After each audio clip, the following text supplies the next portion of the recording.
masih banyak yang belum terima beasiswanya. Karena saya punya misi dengan Pak Iskandar adalah untuk 5 tahun ke depan. Ya, satu rumah satu sarjana. Sehingga kita perlu yang namanya bantuan dari pemerintah pusat. Banyak sekali anak-anak kita yang memang mau sekolah itu sampai S2.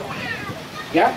Jadi kalau Kakak Rati, Ibu Rati sudah selesaikan, nanti pemerintah Polman harus melakukan beasiswa untuk S2 dan S3 supaya ada berkelanjutan. Tidak sempat sebut namanya satu persatu. Baik untuk mempersingkat waktu, saya ingin sini banyak sekali mahasiswa anak-anak yang sekolahnya di Majene. Nah, dan kebanyakan juga bantuan seperti beasiswa.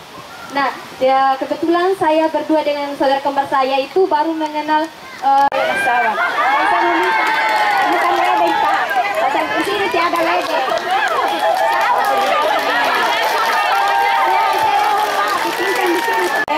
Susah kita di sawah.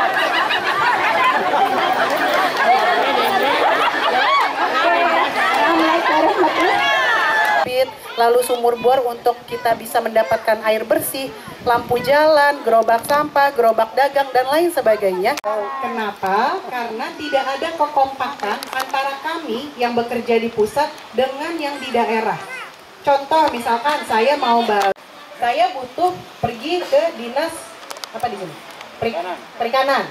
Nah, tentu kedinasan dengan program yang berbeda-beda tentunya. Sedangkan untuk butuh kertas yang ditandatangani oleh dinas terkait.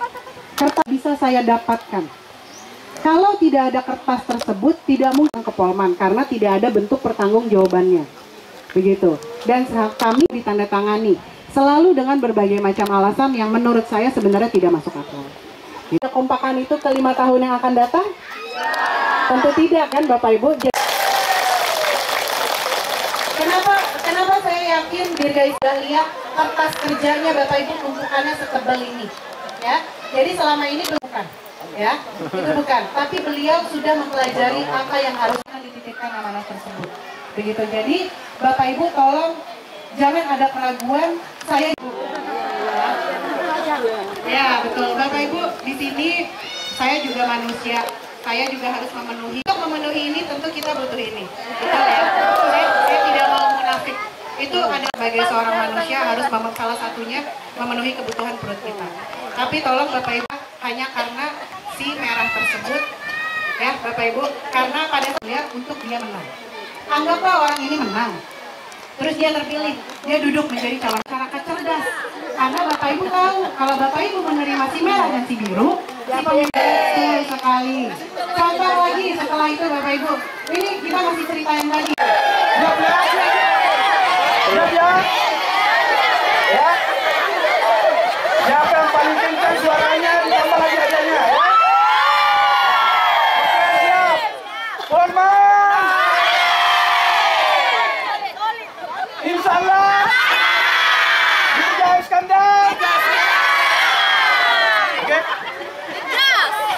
Jadi kami mengharap besar kepada Pak calon Bupati Dirga Singkaru, kedepannya kalau beliau menjadi bupati, kami dari ke Nilayam ini, karena kebetulan kami ada kelompok, jadi kami betul-betul mengharapkan dapat bantuan mesin, karena area tangkap kami itu sudah jauh di atas 3 mil, jadi betul-betul kami mengharapkan bantuan dari pemerintah karena selama ini betul-betul minim bantuan dari pemerintah yang kami dapatkan.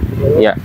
Pak, memang selama ini Pak ada kelompok yang dibentuk dan terus dari dinas terkait seperti apa ini? Ada. Secara resminya Pak kami ada kelompok nelayannya, tapi begitulah ya tidak betul-betul tidak terpantau dengan baik dari bawah. Jadi kami betul-betul sepertinya membentuk kelompok saja, tapi tidak ada imbal sebaliknya kepada kelompok. Ya.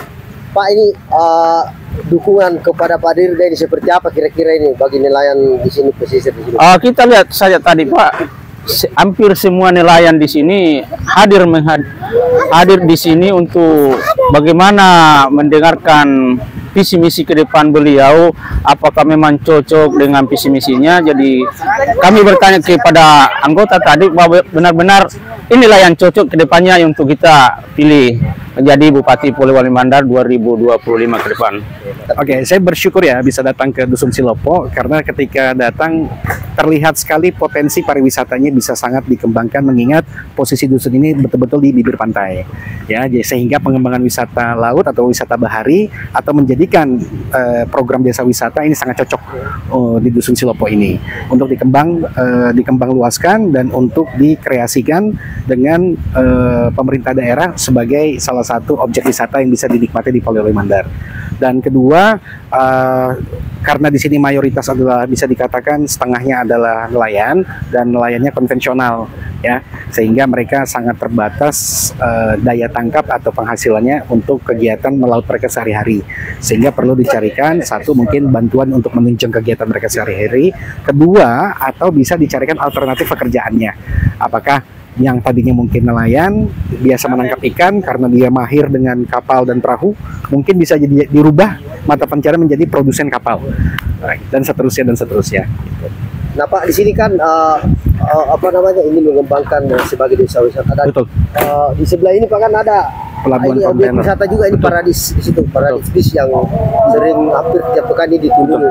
Mungkin Ya. bisa dikembangkan seperti Salah satu kunci vital untuk pengembangan pariwisata adalah ketersediaan infrastruktur ke daerah pariwisata tersebut, sehingga disitulah peran daripada pemerintah daerah untuk memiliki perhatian paling tidak untuk bisa mensupporting infrastruktur untuk menuju ke tempat daerah tersebut.